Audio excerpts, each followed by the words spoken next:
Washington football. Woo!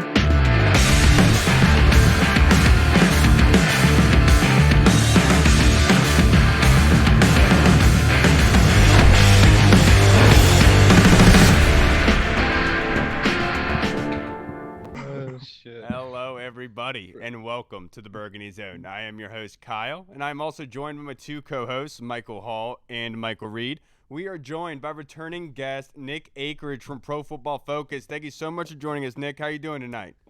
Appreciate it. I'm good, guys. Thanks for having me back. Guess I didn't screw it up the last couple times. No, you didn't screw up at all.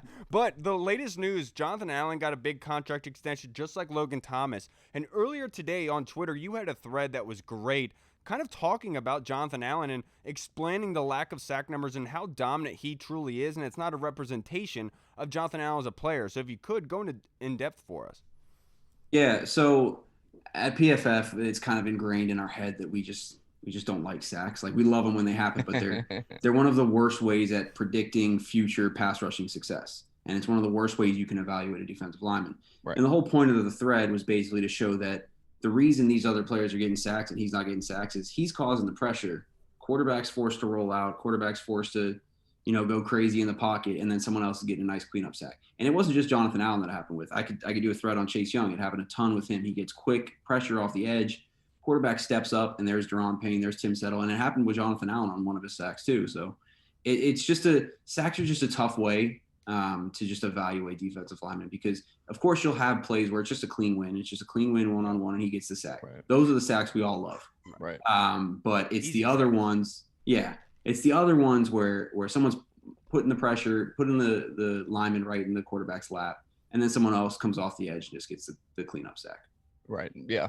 And us as fans, like you said, we love watching it live, but I guess it makes sense. That makes sense why being a PFF analytics guy, you wouldn't be that big of a fan of it. But another fantastic thread that you did have was after we drafted Jamin Davis, and you talked about exactly what you think he is going to bring to the defense. Can you kind of explain to everybody what you think Jamin Davis brings to this Washington defense?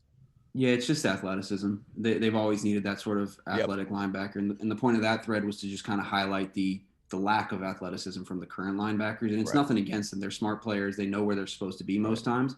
But if they take that one slight step, it's just off. Right. Yeah. Can I elaborate on that further?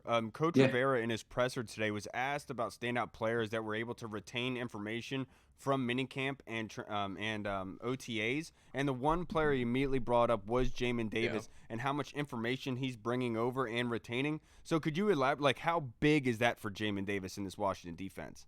Well, it's huge. NFL's obviously a whole different level to just knowing where you're supposed to be, run fit responsibility, gap responsibility, all that sort of stuff.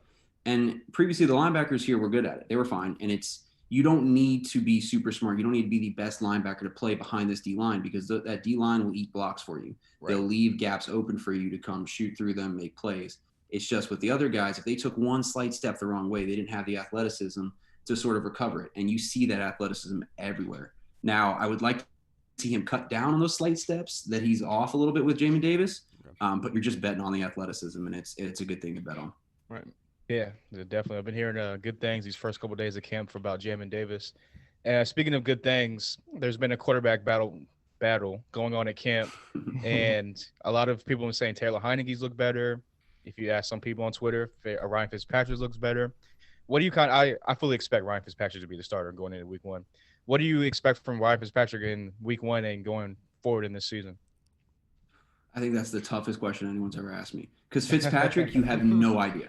You just have zero idea what you're going to get. It's one extreme or the other, or it could be right in the middle. It's weird. Yep. And it's kind of perfect. His grades throughout the career for PFF, it's right in the middle. It's right in between that 60-70 range, because he'll have those crazy throws, but then he'll have those just bonehead decisions. Yeah. I do expect, like everyone, I expect Fitzpatrick to win it. I mean, if Heineke comes out and balls out and he's our starting quarterback, then I'm all in on that, because that would be awesome if we found someone like that. But I think it's going to be Fitzpatrick's definitely to lose. And in week one, I just have no idea what to expect. I expect a lot of deep shots, the exact opposite of what we saw this past year, which will just be fun to watch. I mean, I think that's the easiest way I could say it. It's just going to be fun. Just music to my ears, Nick. Now, my next question for you is another quote by Ron Rivera. In his presser today, he said that Benjamin St-Juste reminded him of Charles Peanut Tillman, which anybody that is fan of the NFL knows that Peanut was the man. He was the dude for Chicago at that cornerback position. What is he kind of saying, and how big is that for fans, and kind of what to expect from Benjamin St-Juste if Ron Rivera is saying that?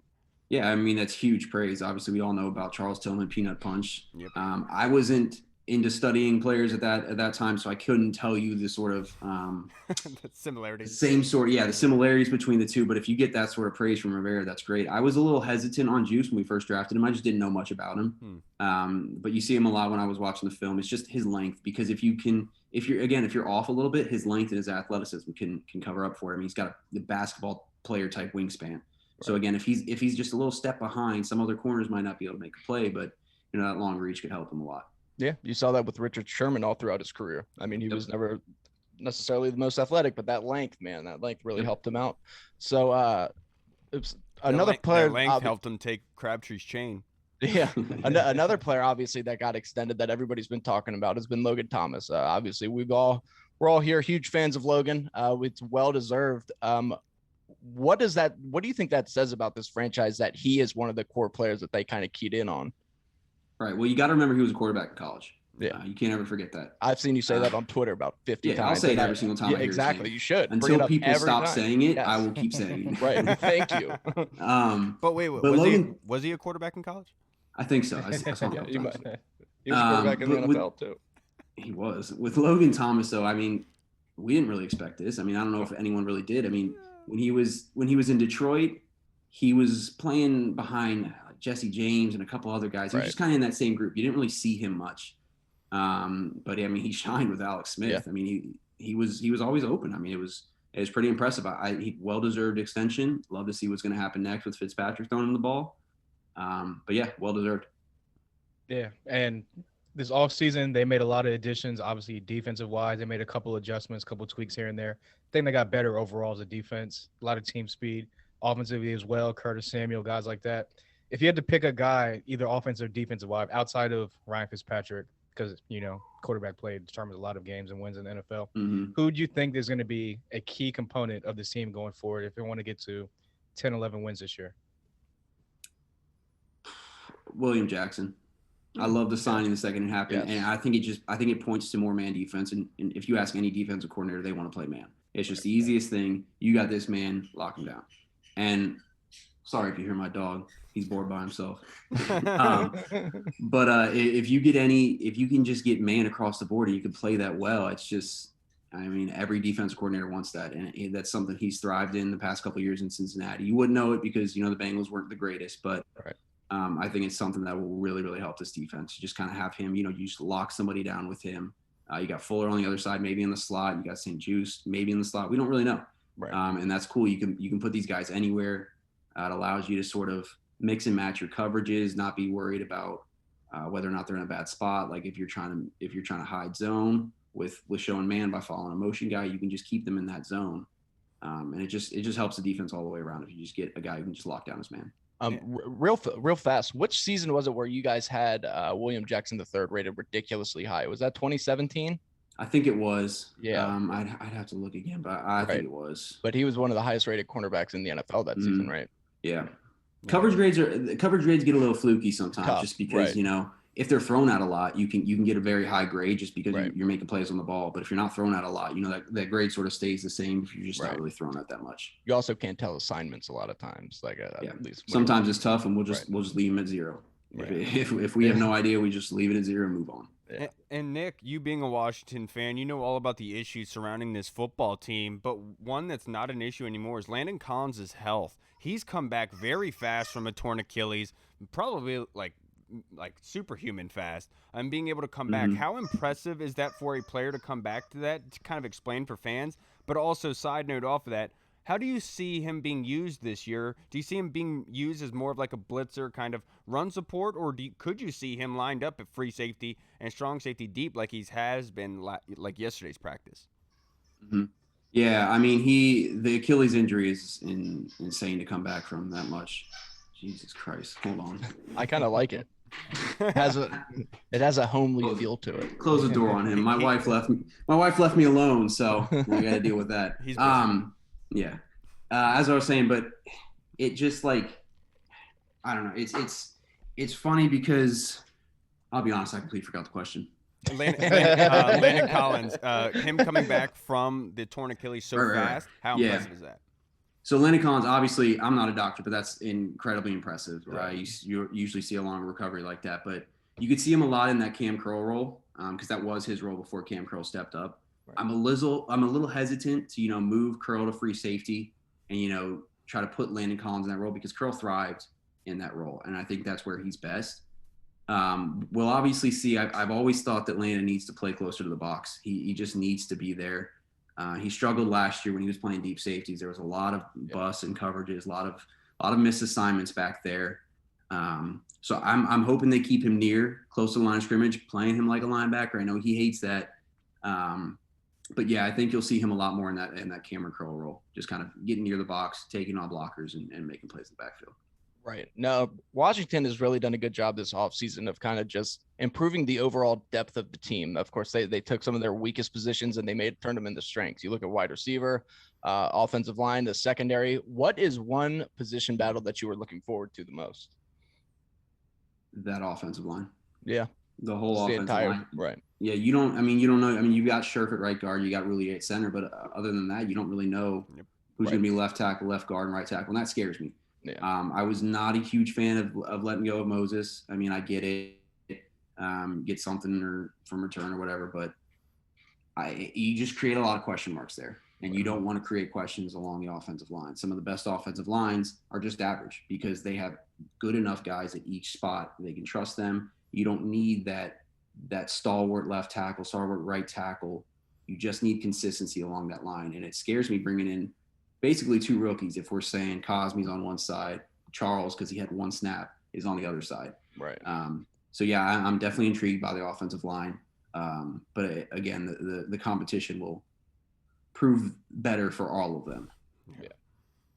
Hey, another kind of deep position that's a complete 180 from last year is the wide receiver room. You can probably say that obviously Terry McLaurin, Curtis Samuel, De'Ami Brown are locks. How do you think the rest of that room is going to shake out if they only keep, let's say, 5 receivers?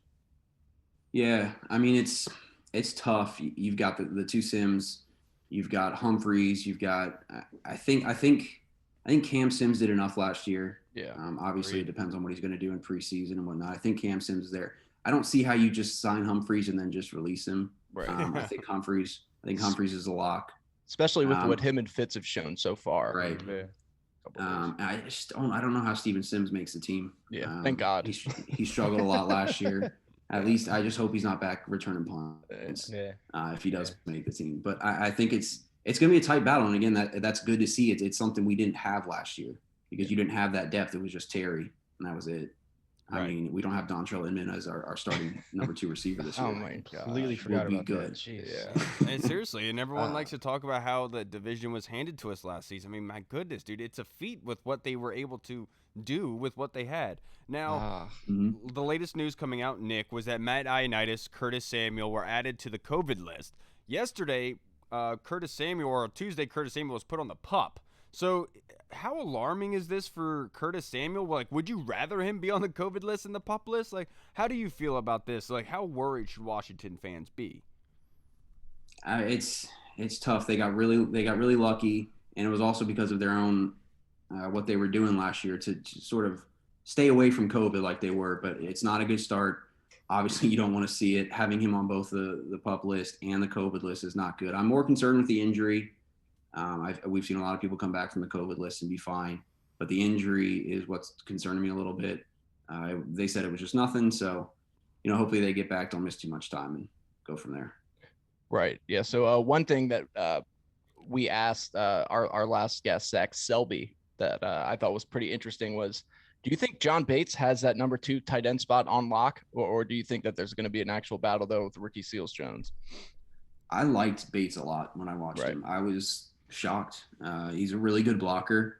He made some good plays down the field. He's not going to beat many people one-on-one. That's not what he's going to be asked to do. But when you're in that tight end 2 role, you're asked to block. And he was a very, very good blocker in college. So I do think he has it on lock. I gotta get my eyes on Ricky Seals-Jones a little bit more before I can say, he's competing with him. But he just got injured today. Don't know how. Oh yeah, that's how right. Bad that yeah, is. I saw that. I think it's base to lose. I mean, fourth round pick? You're going to bring him in, and he's got to be ready. Yeah, totally agree. Circling back to the whole sack talk and the defense. Yeah, it was kind of weird. Chase Young only had 7.5 sacks. Chase Young had 7.5 sacks last year. I know people, I guess, kind of expect him to come in, just dominate, put up huge sack totals, just be a complete force of nature. In my opinion, he was a force of nature. He didn't have the sack totals go with it. What are you expecting from him in his second year? I know Rich Eisenman came out and said he thinks he'll be the defensive rookie or player of the year. For me, it's like a little bit small of a stretch, but I definitely think he can be in that conversation. How do you feel? Yeah, I think he can. I kind of agree. It might be a little bit of a stretch right now, but sky's the limit for him. I mean, it's insane. If he can develop a second move, if he can develop a plan and get better at that and work on, just planning on how to beat these guys instead of just winning with pure speed and pure power, then you're going to see one of the best edge rushers in the NFL next year for sure. I think a perfect game to kind of watch him was when he played Trent Williams against the Niners. We all remember the fumble recovery, huge play, but he was handled by Trent Williams the entire game. And that's not really something you see from him because usually he's just be able to just speed by people, power by people and stuff like that. But that kind of shows you that he needs to work on that second move to get to that next level. And I think he can. I mean, we've seen it before. He's one of the most talented people in the NFL. So I think it's just about getting that mental side of the game down, creating a plan, knowing what he wants to do, setting linemen up, and just attacking. Right, yeah, because you said it. That mental part is so important because even Trent Williams on the top 100 players said that he did not look forward to going against Chase Young every play. Right, because he's a physical freak. No one wants to go against him, but Trent is also a physical freak. Exactly, right. So you pair that with a good, healthy mind and some nice mental sharpness and some more technique. Look out, NFL, right. And now to finish this up, Nick, I can't thank you enough for joining us. My last question for you. Coach was lit up when asked about Jeremy Reeves today because you brought up Cam Sims earlier and you felt that Cam Sims has earned what he did last year, earned himself a starting spot or a roster spot on the 53. With Jeremy Reeves, do you expect for him to start week 1 with DeShazier Everett not practicing right now? Do you think that he also did enough to get the start? It's tough. He had a rough wild card game, but before that, he was one of my favorite players to watch. He's just so smart. He knows where he needs to be. He knows he's not going to be the most athletic guy, but he knows where he needs to be. I loved watching him in that Thanksgiving game. He was the master of that defense that time. He was telling people where they needed to be, IDing plays before they happen. I'm a huge Jeremy Reeves fan. I'd love to see him start. I just don't know if it's going to happen. They brought in Bobby McCain. You can put Curl back there. You can put Collins back there. I wouldn't like it, but you can put him back there. So it's going to be tough. I mean, I love Jeremy Reeves, but I think it'll be tough for him. Yeah, I totally agree with you there, Nick. I can't thank you enough for joining us, sir. I know you are very busy doing everything for PFF. Your Twitter handle, is it PFF_Nick Akridge, or is that flipped? Oh, you had it right the first time. All right, make sure you guys go follow Nick Akridge on Twitter. You're gonna love it. I'm telling you, that tweet thread about Jonathan Allen, it's gonna be barking up your tree. All right, thank you so much, Nick. I can't thank you enough. Well, until next time, brother. Appreciate it. Sorry about my dog. He loves you guys too, apparently. It's okay. He was just trying to get on my the dog show. last week. You can literally hear him snoring between from 5 feet away. Hall's dog and Hall's nephew. It's either one or the other. Yeah, So usually I have my son locked in the room behind me, and he's doing the same thing. So it's like, dude, I don't have that part yet, so yeah, the dog. Never do. You fellas. All right, see you, man. Have a good night. All right, everybody, we just spoke with Nick Akridge of Pro Football Focus. As always, I loved what he had to say about Jonathan Allen because he's one of the biggest advocates. I mean, the last time that we had him on here, I'm pretty sure he said the best defensive lineman we have is Jonathan Allen, and he said that verbatim. Right. No, that thread was gold. Yeah. Gold. And that's exactly why I've never really understood, like, look, I love Daron Payne. Daron Payne has so much potential. He's going to be a hell of a player. But, like, when you're talking about right now where they're both at, I don't even think it's necessarily even that close. Like, I think, in my opinion, Jonathan Allen is up there with, like, some of the elites in the NFL. He doesn't get the sack numbers, so he doesn't get the recognition. But when you look at the way he affects a game, Jonathan Allen, like, go check out that thread. Jonathan Allen will dominate a ball game without you You ever can definitely see. see why they gave him the extension. So makes Yeah. sense. Yes, Right. and before we're gonna get into our fan questions now, but we have a surprise for everybody later on the episode. We got something going on. We have something special lined up for one of our biggest fans, a big Washington football team fan. We're gonna have a couple people come on here. We'll explain it a little bit later, but before then, let's get into our fan questions, and we're gonna start with Sean Campbell. Wanted to say thank you for your service, sir. He is a Marine. His question for us is, who is the biggest rookie surprise at camp so far? And I'll start with you, Hall. I wouldn't really call it a surprise, but just, I guess, living up to what everyone expected he was going to do. And I would say De'Ami Brown. If you look on Twitter, there's always like a highlight of him making a sideline catch, dragging his toes on the sideline. You saw the big downfield shot today that he caught in practice. So I definitely think that, in my opinion, is De'Ami Brown. I know, obviously, like St. Jude's is getting a lot of run and stuff like that too. But as a former receiver, I just love seeing that receivers, as a young receiver especially, just coming into practice, working hard, and just doing his thing. Yeah. For me, it's Jamin Davis, and I know that's a cop-out answer, but the fact that Rivera said, literally brought him up first thing when talked about retaining that information, because you have to imagine the Mike linebacker spot, guys, is the hardest position to learn as a linebacker, because you're doing the play calling duties. You have to get everyone set up and in the right spot pre-snap. There's a lot being thrown at Jamin Davis, and for Ron Rivera to say in training camp on the second day that he's retained a bunch of information, that is huge. That means that later on in his career, he won't be limited to the Sam and Will linebacker spots. He can play Mike, and that is huge, which validates his 19th overall selection. I'm not going to jump on that train right away and say this kid's going to be the defensive rookie of the year, but just saying this, what he has shown, and that kind of rubbing off on Ron Rivera tells me he is going to be legit, and I really am excited to see how he translates it to the field. Yeah, I completely agree with both you guys. You guys actually took both of mine, so I'll move on to number 3, Jonathan Cheeseman. The Cheese Man. Cameron Cheeseman, whatever his name is. I don't know. I'm just joking. I don't know. You guys got to understand. I'm literally running on like 3 hours of sleep in the last 48 hours. No so excuses. I'm ridiculous right now, but I'm going to go with Benjamin St. Juice. Benjamin St. Juice, I think, has been a surprise ever since minicamp. I don't think people expected him to come in and play as well as he did. Like Nick said, he uses his length very well. And like Coach Jack Del Rio said, he's a freak when it comes to his agility for a man of his size and his stature and his length. So I've been very impressed with Benjamin St. Juice, and I think he's a lot further along than people thought he was. Yeah, that, myself included. We just talked about on Tuesday when we expected him to start. Right. And the way that training camp has looked, he could be possibly starting week 1. We don't know, but we'll see. Now, moving on to our next question from Tony Shivers, one of our VIP fans who's in the Discord chat with us. Thank you, Tony. I can't thank you enough. He wants to know, what are your thoughts on J.D. McKissick's impact this season?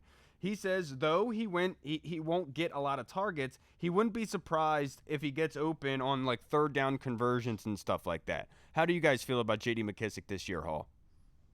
I think that he'll be kind of what Chris Thompson was for us, but the 2.0 version. If you remember back, Chris Thompson was never really that bell cow guy. He was never really the first, second down guy. He could have been here on spots like that, kind of like J.D. McKissick last year in the Carolina game, and when Antonio Gibson went out with the turf toe.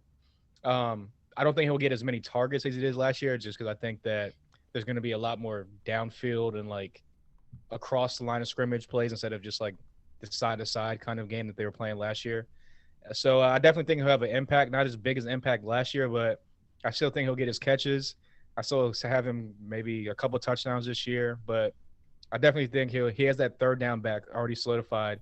And I think that the second year in this offense, Scott Turner, with all the weapons they have now, is going to use him, Antonio Gibson, maybe Carter Samuel all on the field at the same time. A lot of speed everywhere. So I can't wait. Yeah, I'm right there with you. That's a great one.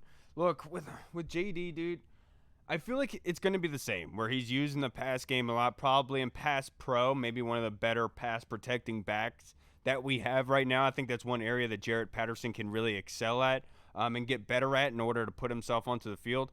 But I think JD is going to be used heavily. I think you're right, just because of all the weapons that are being supplied right now. JD's targets are going to be limited, but I still think he's going to be a mismatch nightmare. When Antonio Gibson gets tired, JD McKissick can come in and do exactly what Antonio Gibson can, but not to the same size and stature, but you can almost do the same thing. So that's how I feel. Yeah, I feel just like you guys do.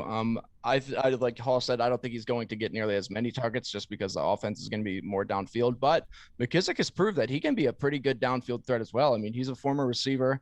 You look at last year, I believe it was the Seattle or the Carolina game where he had a couple huge catches down the field, one of them for a touchdown. And then just today, it was earlier today, he had a huge catch. I believe it was over Cole Holcomb where he was downfield in the end zone and he boxed him out for a jump ball. And Cole Holcomb's so much bigger than him, and it's just impressive. So I think when somebody can make plays like that, you're going to find a way to get him the ball, and they'll find a way to get him the ball. Yeah, I totally agree with you there. Now, Tony's next question is, because he got hurt so early, does it feel like having Matt Ioannidis back is like adding a big free agent, Reed? Yes. Yeah, to me, 100%. He's always the forgotten man on this defensive line because everybody wants to always talk about the first rounders. But Matt Ioannidis is probably the best pass rushing interior defensive lineman on this team. And he's made a Pro Bowl. The guy is fantastic. And yeah, if we had him last year, that this defense would have been even better. And I'm very excited to see what he brings this season. Yeah, you're absolutely right, Tony. That's exactly what it feels like. It's almost like for free too. You're adding a big time free agent on the cheap that's already extended, that's coming right back and adding to an already weaponized arsenal. But with Matt Ioannidis going on the COVID list, is this going to be a concern? He did have COVID last season. One of the reasons why Washington was one of the least infected teams because their COVID guys generally weren't with the team when they got COVID. He was on the injured reserve at that point, so he was away from the team. Right. They're usually at strip clubs and stuff like Dwayne Haskins. But yes, it is like adding a big time free agent. I'm really excited to see how they use him because in this like 4-2-5 that they're going to be running, you can have Matt Ioannidis, Jonathan Allen, or Deron Payne rush from the outside rusher position, and when you're trying to like move guys around. So like we've been wondering, what are they going to do without Chase Young and Montez Sweat as replacements? Is Shaka Toney and Will Bradley King going to be able to do enough? Well, one of those other defensive tackles can come in and rush from that edge position, so it's not 100% necessary, if you know what I mean.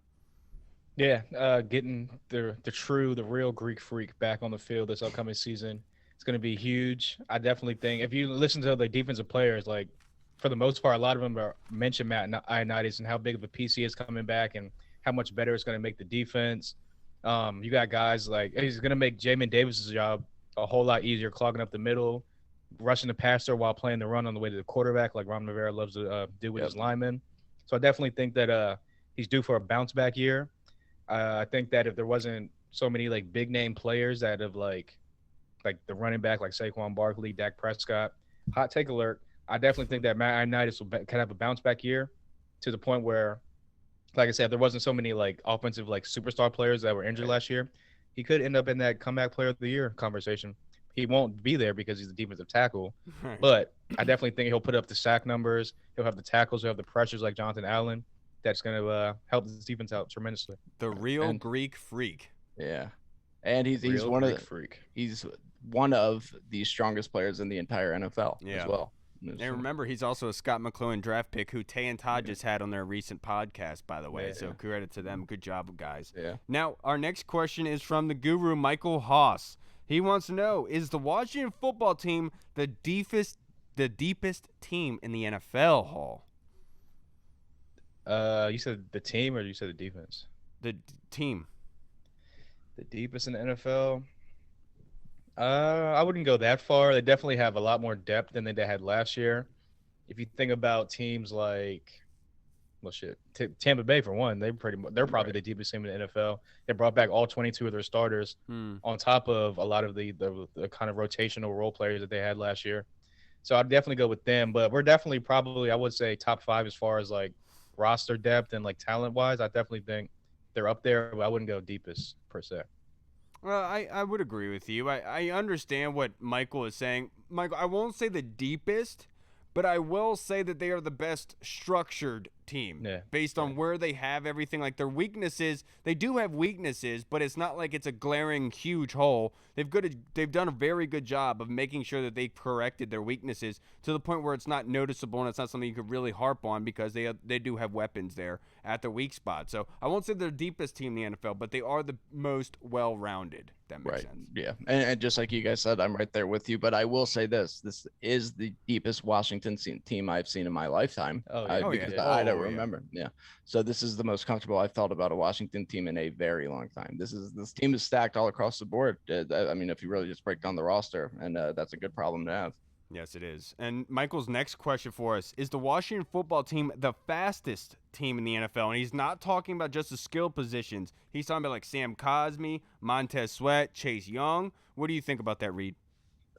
Yeah, I think obviously when you think of the fastest teams in the NFL, you think of the Chiefs offense, but you're right. If you include offensive linemen like Sam Cosmi's RAS score he's one of the, I think he was 999. He was the second most athletic offensive lineman to come out of the draft in the last 37 years or something. And then you're right. Montez Sweat, 6'6", ran a 4.41 or something ridiculous like that. Chase Young didn't run, but we all know how athletic he is. And then you got the 4.3 guys on offense, and then De'Ami Brown was right there with a 4.44. I mean, this team is very, very fast, and all around it could be one of the fastest in the NFL. Yeah, because you talk about Benjamin St. Juice, you talk about Kendall Fuller, William Jackson III, Jamin Davis, right? Low 4.4s. Yeah, this is a very, very fast team. I'd be willing to bet they are. They're definitely one of the fastest in the league by far. I think you're absolutely right. And Sam Cosmi definitely does do that because the dude is a freak of nature. You should not be that size. He's almost like, I'm not going to say he's Aaron Donald, but I'm saying like that kind of body, physical kind of ability that he has. It's almost like the Aaron Donald, the offensive line, where you're not supposed to be that big and that athletic and skinny and strong like he is. Usually defensive tackles are very bulgy, big, kind of bigger guys. But Aaron Donald, look at him, he's got like an 8-pack. He just doesn't look like everybody else, and that's how it kind of is with Sam Cosmi. Yeah. I know you like to hate on my man Dan Orlovsky, but he's already come out and said he thinks that this is not only going to be one of the fastest offenses in the NFL, but just a whole team speed as whole. Ron Rivera was on Grant and Danny on yesterday, I don't know when it was, but he was saying that like one of their biggest things they wanted to do this offseason was just increase the team speed as a whole, which obviously they did. You draft a guy like Jamin Davis, like Reed said, De'Ami Brown runs a 4.44. You already got guys like Antonio Gibson, Terry McLaurin. You add Curtis Samuel. So I definitely think that if they're not the fastest, they're definitely like top 3 fastest team in the league. And look, speed kills in this league. Look at the Chiefs, just putting up crazy numbers with all the speed they have on offense. So I can't wait for this team. I love the way that Ron and the Martys have been building it. And look, if they keep adding speed, I mean, it's only going to be great things for this team in the future. And on top of all that, what is the one thing that they added in the draft? At every single draft pick was athletic as hell and ran a very fast 40. Yep. So if those guys make the team, that just adds to it. I mean, Derek Forrest is another guy. Yeah, and the athleticism brought by Sam Cosmi is huge. You're talking about pulling tackles, being on tosses and screens, getting out in that space. That one replay of Trent Williams running downfield and taking out 2 guys on a screenplay 30 yards downfield, running the same speed as, I forget, was it Chris Thompson at the time, I think, and just completely rolled the 2 guys. That's what you want out of Sam Cosmi, and that's what he's going to bring, that kind of athleticism with him being as fast as he is. Now, Michael's next question for us is, are all 3 quarterbacks on the roster better than Haskins and Alex Smith? Like better than them last year? Yeah. Yes, 100%. Yeah. And yeah, I mean, obviously you look at the way Fitz has played over his last 16 starts. He's an upgrade already. Just the fact that he throws the ball downfield. Kyle Allen was playing the best out of those quarterbacks last season before he got hurt. I mean, except for Taylor Heineke, I'm talking about between Alex Smith, Kyle Allen, and Dwayne Haskins. All 3 of these guys I think are better than them. But prime Alex Smith was the best of the bunch, obviously. Yeah, and I don't want to downplay Alex Smith's career at all. That he was fantastic last year. Obviously, the leg did hamper his ability to a point and to an extent. Yes. What happened to his leg?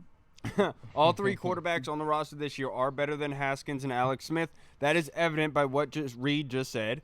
Last year, Kyle Allen was the best of all 4 quarterbacks that played and took a snap for this football team.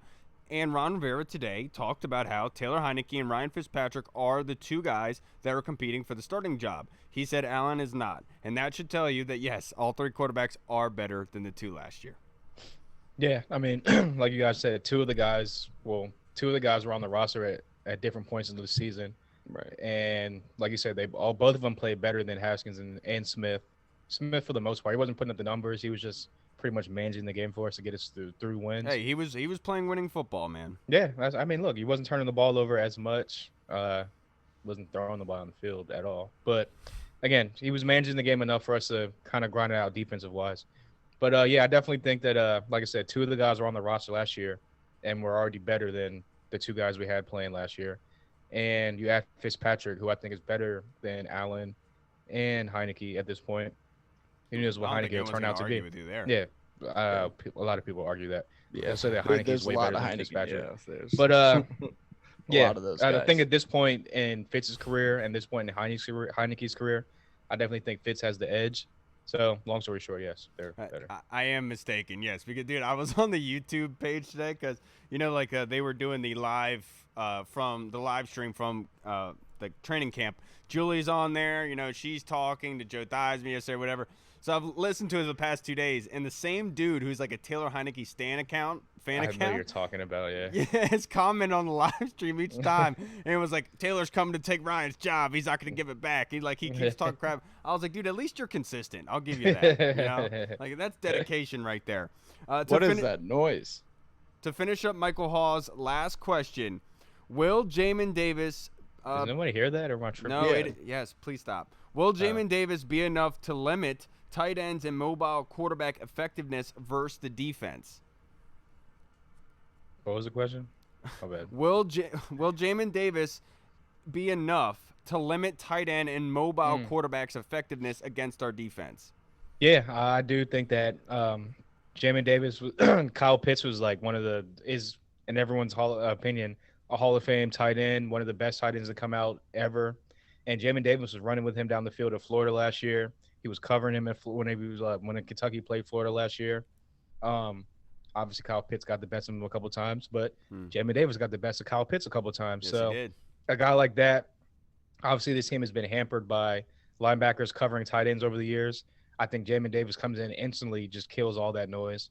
And you got a guy like that can run sideline to sideline, play on from length to length of the sidelines. I definitely think that he can stop a guy like Russell Wilson, who killed us last year on those QB reads and QB options and stuff like that. So Kyler Murray killed us last year. Lamar Jackson killed us last year. So like, you bring in a guy like Jamin Davis, that's just, I think, automatically kills all that noise.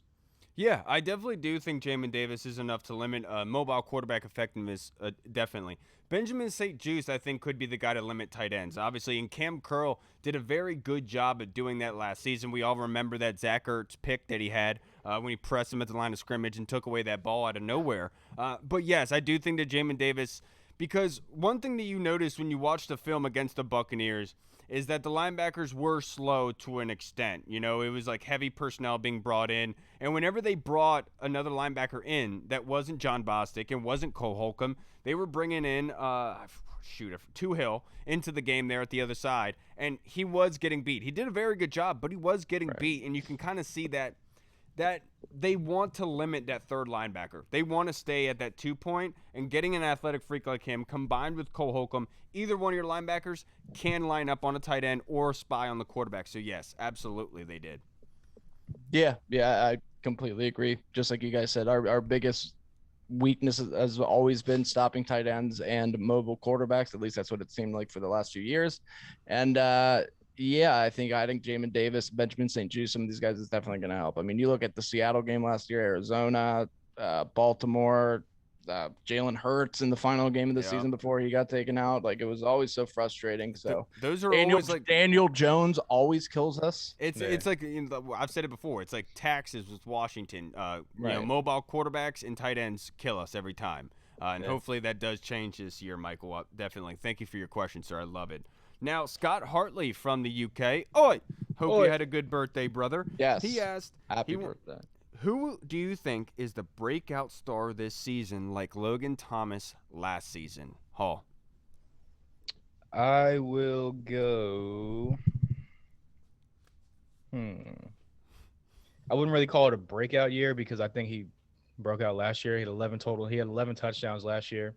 But I definitely think this will be his welcome to the NFL, like everyone knows who you are now kind of year, where I think Scott Turner's going to use him more in the passing game.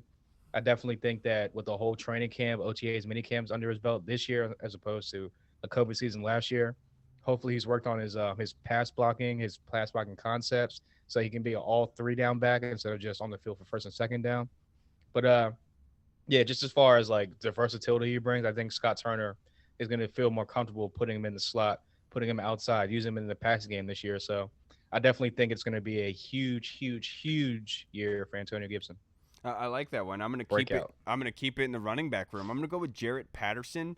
The only reason, just because, behind J.D. McKissick, we obviously have Lamar Miller and Peyton Barber, but it's not like they have those locked up by any means. And there was a reason why Jarrett Patterson was the only undrafted free agent that they brought in here, because they saw something. And as of late, Ron Rivera and everybody has really been enlightened to talk about this guy and say how much of potential that he has. And even Ron Rivera compared him to Darren Sproles. So if I would say that if there was a guess that anybody could really have a breakout like Logan Thomas, I think it could be Jarrett Patterson taking that third down role, and maybe he brings some explosiveness with him. Yeah, so mine is going to be, you guys took the two fantastic ones. Mine is going to be a little bit different. It's going to be someone who's already kind of broken out, but I've been saying I think this guy's going to take a jump to the elite level, and I'm talking about William Jackson III. Behind this defensive line on this defense, I think you're going to see William Jackson, when he's used correctly by a smart defensive coordinator like Jack Del Rio on a defense that actually has talent.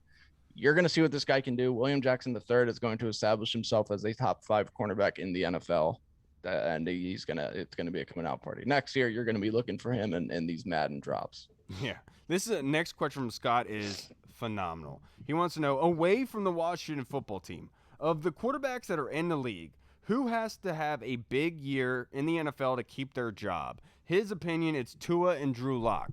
What do you think, Reed? Yeah, I was just about to say Tua. Tua's on a short leash, and it's weird because you look at his stats, and he was very good last year. Like they weren't bad last year. They're actually pretty good, surprisingly. But then when you talk to Dolphins fans, they were so frustrated with him the entire time. Just the throws that he made, a lot of them should have been intercepted. He got very lucky with a lot of stuff. He didn't take as many risks as they would have liked. He also didn't have an offseason, but it also doesn't seem like Brian Flores is necessarily sold on him. It doesn't seem like this coaching staff is like ready to say, yes, you are our franchise guy. We're moving forward with you. We're sticking with you no matter what. It kind of seems like they already have him on a short leash. Yeah, you're absolutely right about that. But before we get on to the rest of our fan questions, I know we're going to revisit this. We have a special guest on. Our huge fan of ours, Keith Gray, the man. I'm sorry, El Keitho. El Keitho is in the They are not the same people. Those are not the same people. So. Yes. But Nope. Keith is going to join us for the rest of the episode. But we also wanted to kind of announce something. We have a freestyle segment here, and there's a big fan of ours that always hits me up about it and says that he wants to be involved with it, and it's Brandon Reinbold, and he's a big fan of ours. I know he's a huge fan of yours as well. Keith, if you want to go into a little bit explaining what's going on with Brandon. Yeah, man, it all started, Brandon reached out to me in the DM, man, and he just kind of gave me a little bit about his story, and it kind of came out of nowhere, but it was in relation to kind of what I've been through in my life, with my dad and some, unfortunate experiences that I had to go through with that. So, I really appreciated his story. I appreciated him reaching out, and, we had him on our show, I don't know, about a month ago or so. And, I found out, as we were talking, that he's never been to a game before. So that's when I reached out to you, sir. And I was like, what can we do for this guy? I saw that, he's been trying to get into the podcasting. Yep. He's writing, writing articles now. And listen, I want to support anybody who, wants to do positive things. And Brandon seemed like the kind of guy that did it. And I was in his shoes once, man. I had never been to a game either. So it's unfortunate that he hasn't. So, when you and I had talked, we came up, together, like, listen, let's get this guy to a game, because, at the end of the day, man, it's about the fans. And, I looked at it too, like, this is kind of my way of paying it forward. There was, 2 years ago, man, my condo was on fire. I lost everything except for a 10x10 storage unit. Right. Mm-hmm. And so many people on Twitter had reached out to me, and, I was still in my troll days then, and, the outpouring support, that I got from the people kind of changed the way that I do business on Twitter now. And I had always told people, I could never repay everyone who helped me out through a rough time. I mean, that rough time was rough, man. I had my family and 4 different hotel rooms in 3 months, just bouncing around until we could get back on our feet. And, eventually we got back on our feet. And from that point forward, I said, man, I'm going to try to do some positive things. I mean, I'm still going to be me regardless, on Twitter, but you can't not say something when somebody has terrible food, right? Yeah. That's just a trigger you can't That's settle, just exactly. Yeah. Like you'll never stop Right. doing that. Yeah, and I mean, Paul looks like the kind of guy he eats crap food anyway. So, I'm sure. I do. You're right. You're exactly right. I mean, he's probably sleeping right now, just like he was last time I was on. But I just want to let everyone know a little bit about Brandon. If you want to know a little bit more about Brandon, I'm sure you can ask him in a conversation. I'm not going to put his personal things out there. But he doesn't have much. And his story is incredible if you hear him talking about being saved. And you really got to talk to Brandon to get his full grasp on this. And he's shown so much support to our podcast, to Keith's podcast. Like he is Brandon, so energized and he's ready. Like he wants to get better. Like he asks you how he, and I respect that out of a person, like just striving to be better. That's awesome. And honestly, I haven't done much here. This is all the heavy lifting has been on Keith. But Brandon, we wanted to let you know, I know that we were going to bring you in for the freestyle tonight, but it looks like we can't get a hold of you. But we wanted to let you know that Keith has raised the money. We're going to give you $100 in order for you to go get a game ticket for the Washington football team this season. We would love for you to come week 1 and join us for the game. Obviously, if you can't make it, no harm, no foul. But we wanted to be able to give you that option to take this money, get your game ticket, and that way you can enjoy a game. Hopefully it's with us. If not, it is what it is. But we just wanted to say thank you to you, Brandon, for all your support. And I will say nobody deserves that more. Brandon has been the most supportive human being in the world for the podcast or for my writing. He reads every one of my articles and will go through and tell me what he likes about it. And it's just so encouraging, man. Brandon, you deserve it, man. And I'm very happy that Keith and Kyle, that you guys came up with this to help him out. And Keith, thank you so much for all you do, man. You do so much for this community, and I really appreciate it. Oh, man. No, I appreciate that. And I also like to add on to Kyle as well is, whatever game Brandon decides that he chooses, I'm going to go ahead and pay that parking pass too. So, hopefully we can get him there. Yeah, we'll make it happen. This was just the beginning to get him to a game. But, listen, like you said, I mean, you said it best, you want to definitely support the people who support you, and he's one of those guys who supports all of us. And, I couldn't be happier, to, get on your guys' show, talk about this and really just collectively, all of us together, do something nice for someone, because that's what it's all about. If we didn't have them, man, we wouldn't be sitting, doing the cool things that we're doing. Exactly. And that was my whole point. I didn't want people to look at this like, oh, you're trying to get attention, blah, blah, blah. Like, no, we were trying to make it special for Brandon because of how he makes us feel. To be honest, like he was telling Reed the other day in the Discord chat that he should be getting paid for the stories that he's writing and stuff. Like Brandon is such a nice guy. He loves his team and he should have the ability to go watch them in person. Brandon, we just wanted to say, enjoy it, brother. I hope you come and join us for this game. It's going to be a lot of fun. If not, all good, dude. And hey, if not, post in the Discord what game you are going to, and then maybe we can try to work something out. That's perfect. Head down there too. Now, Keith, this is why this is the best fan base in the NFL right here. It really is. And Keith and I are kind of talking. We might be starting to actually do this more and more for folks, especially fans, because of how supportive Washington Football Nation is. It really is the best fan base in the world. I've never been to a game. Now, Keith, I know you're going to finish up this episode with us. We just got a couple more fan questions, if that's cool going over. Scott Hartley from the UK asked us, any other quarterback in the NFL, barring the Washington football team, who has the most to prove this season in order to stay in the NFL? Oh, I got to think about that one.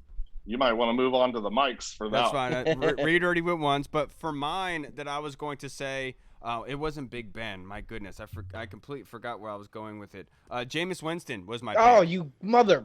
I knew you were going to go to Jameis. I knew you were going to go Jameis. That's why I picked it. But yes, it's definitely Jameis Winston because he can really make a big contract if he plays well this season. Everyone is kind of expecting the Saints to be a top 10 team in the NFC this year. It all depends on Jameis Winston to see how he does. So for me, it's Jameis Winston. What about you, Hall? Well, I was gonna go Jameis Winston, but you took my shit. But I was taking the division. I'll go Matt Ryan. There's a lot of trade speculation around Matt Ryan this offseason. He's kind of getting up there in age. They had a top 4 pick. Everyone kind of speculated, are they going to take a quarterback? Are they going to trade out of it? Are they going to take Kyle Pitts? Which obviously they took Kyle Pitts. Yep. Oh, Mike froze. What about now, Keith? Do you have anybody? Yeah, this might be going out on a limb, but I'll have to. And I understand he's not going to be going anywhere regardless. But I think Dak Prescott's holding a lot of pressure right now. And I say that obvious. Yep, I honestly say that because he got paid, and he's been begging for that pay for a couple of years now, and so now it's time to shut up and see what you got. I mean, you got paid like a superstar. You better start winning. Yeah. I mean, I obviously we hope they don't, but that's just the reality. Yeah, you're absolutely right about that, and I agree. Dak Prescott was a perfect pick there. Sorry, Hall, you froze in the middle of that. Yeah, no, I swear I'm like 75% through like my take, and I realized like, oh wait, I'm frozen. Well, that was pointless. That's usually how it goes. Reed already answered the question before, so thank you. But let's move on to football vibes. Our newest member in the Discord chat with us. His question is: free agents are always subjected to high amounts of criticism, especially here in Washington. If Curtis Samuel doesn't obtain over 1,000 receiving yards, but has over 1,000 total yards, would Washington fans consider that a successful season, Keith? I think so. I mean, what have we had in the past? Yeah. I mean, it was a struggle last season. So, yeah. I mean, I don't have much intel to give on that, but I still would consider it successful. I mean, also at the same time, too, I think that we do put these guys on a leash too early. I mean, listen, they're coming in on the first year. They're learning this potential new system, and they got a vibe, and sometimes that vibe isn't going to happen in the first season, but, could come out strong in the second. So, us, I think it's because of, where we've been the past 20 years. We're just looking for everyone to have success so, we can win, and that hasn't been happening. So, but I think, with us trending up currently at this point, and I use that term lightly because, 7-9 is not necessarily a trend up, but, hey, we hit the playoffs. So, again, I kind of look at it as a wash, and I hope that, this year says something differently. But,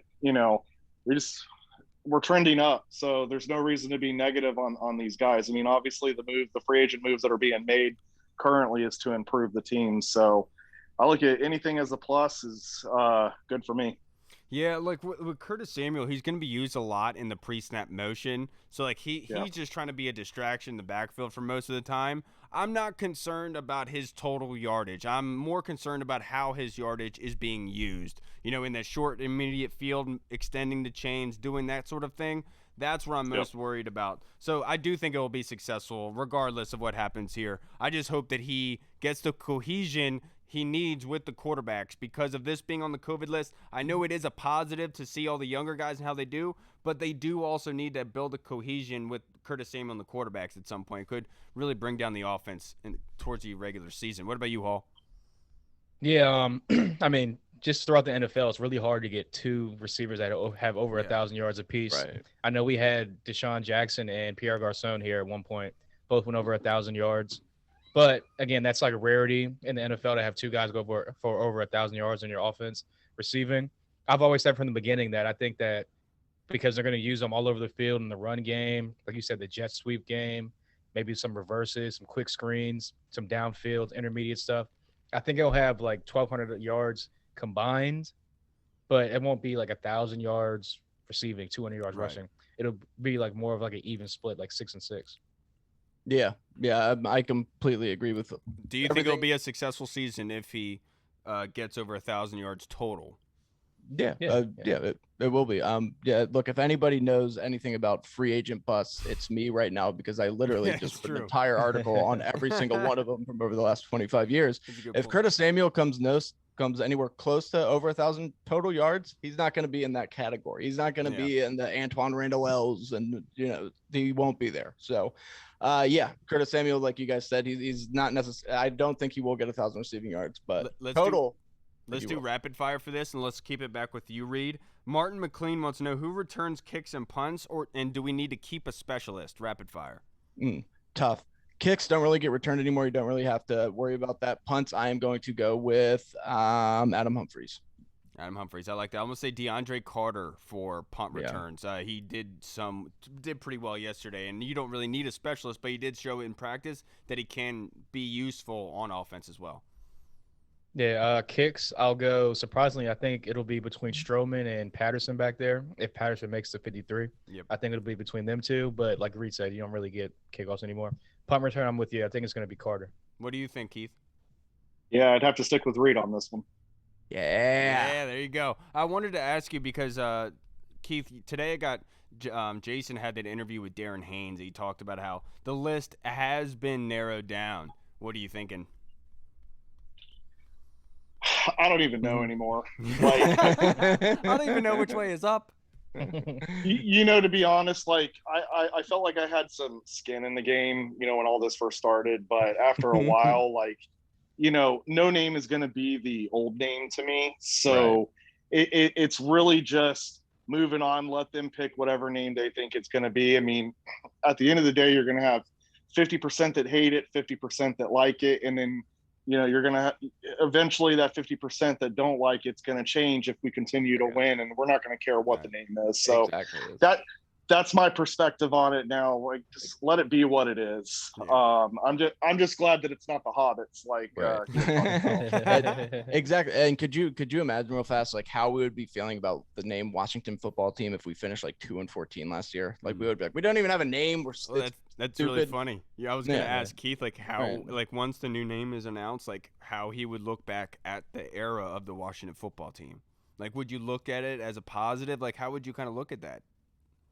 Yeah, I mean, I would look at it as positive. I mean, when it first came out that that's what it was going to be, I mean, a lot of us hated it, right? Me personally, I didn't care because I'm like, all right, well, I can still say Redskins and, people won't think I'm weird, but, if we become the Washington Hobbits and I'm over here wearing, the old logo, it's kind of strange through the years when, no one cares about, the name change or anything like that. So, it's interesting. A lot of people that didn't like it started warming up to it. And I think a lot of it had to do because of the success. Yeah. So, and just, I'm always going to mention it, just because it was one of the greatest experiences of my life, sitting there talking with, your best friend, Jason Wright. Yeah. My best friend, guy that I'm going to go hang out on Thanksgiving with, that type of stuff. He's not dumb. He knows what it is. The name's already picked. He's just basically cutting the list down now to let these fans down. I just find it interesting that he's not cutting the list to some of the popular names. Yeah. In my opinion, by strategy, he's doing it right. Yeah, absolutely. But he even said it. He goes, "You just, you continue to win, and eventually people learn to love the name." I mean, let's think about back in the day when it went from Braves to Redskins. I wonder if the people reacted back then the way that we're reacting now, right? Yeah. So they're probably like, what kind of racist name are we changing into? Why are we doing it? Honestly, back then they were probably saying who? Right. They're like, exactly. The Washington what?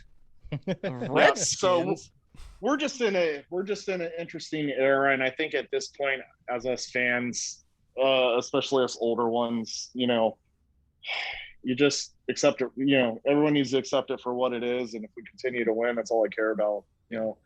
I'm tired of rooting for a team that loses. And we've been doing that for a long fucking time. So, I grew up disappointed on Sundays, Keith. I know exactly what you're saying right now. And I grew up, guys. I don't know what happened to me. I evolved into like this guy who was, I was an angry man that get off the grass guy a year ago. I don't know what happened to me, so.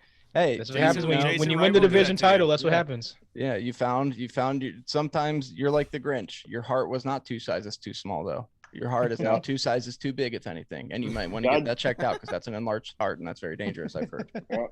That Jason's a smart guy. He's like, let's let's invite him to Thanksgiving. He'll change his mind, and look at me now. Yeah. And wearing Washington football team gear. Wasn't it 6 months ago? I said I would never even wear a Washington hat. Yeah, that's right. Yeah. You're like, I'm not putting on any of that merch. Get out of here with that. Get off my lawn. Yeah. They roped you. They roped you in, Keith.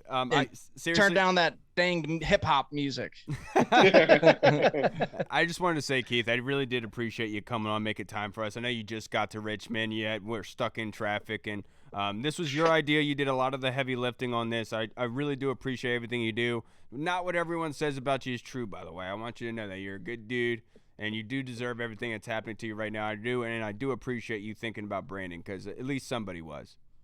Yeah, absolutely, man. I appreciate it. Like I said, I appreciate you opening the DM and letting me discuss it with you. And I look forward to see what more we can do, because there's a lot of other deserving fans out there. And like I said, take the small platforms that we have and the good things that we're doing. And it's like I said earlier today, it's okay for us to be happy in the things that we're doing, but it's also okay to hand clap for others when they're successful. Right. Yeah.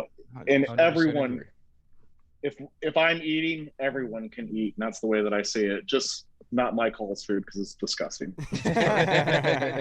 All right, everybody. Don't hate. We're going to see you on Saturday, Keith. We're going to see everyone else there on Saturday. Reed is coming. Keith. We're coming with our bodyguard. We'll see you guys on Saturday, and we'll also see you guys again on Tuesday with a new Burgundy Zone episode. Keith, just so you know, I'm taking bets right now. I'm having people take bets on how tall they think each one of us is. So they're going to be surprised when they find out Keith's already seen me. Oh, okay. Damn it. Never mind. So Kyle's like 5'3". Like, that's very embarrassing for him, right? I don't look 5'3", but yes, I am. All right, everybody. I'm Kyle. I will see y'all in a week because I'm going on vacation. Damn. So are you not going to be here? You're going to be here Saturday, though, right? Yeah. Yeah. Okay, you confuse me. Dude, I have 48 hours, 3 hours of sleep, okay? I am out of it right now. I don't even know what planet I'm on. Subject. Am I? Hey, maybe I guest star on the show next week, since Kyle likes to bump me for aliens. Yeah. Yeah. Let's do it. Let's do it. Yes. All right, everybody. We will see you guys on Tuesday. Have a good weekend. Washington football. Hey! What's up, everyone? This is Kyle from the Burgundy Zone. We are releasing our own merch to support the show. If you want to rock the Burgundy Zone logo or you want to see Reed's face on your shirt, we got it. We're starting with t-shirts, hoodies, and zip-up. So if you're a fan of the show, make sure you snag one before they are gone. Check out the link in our bio on Instagram, or you can find the link in the description of the video. Thanks again for all your support. Until next time.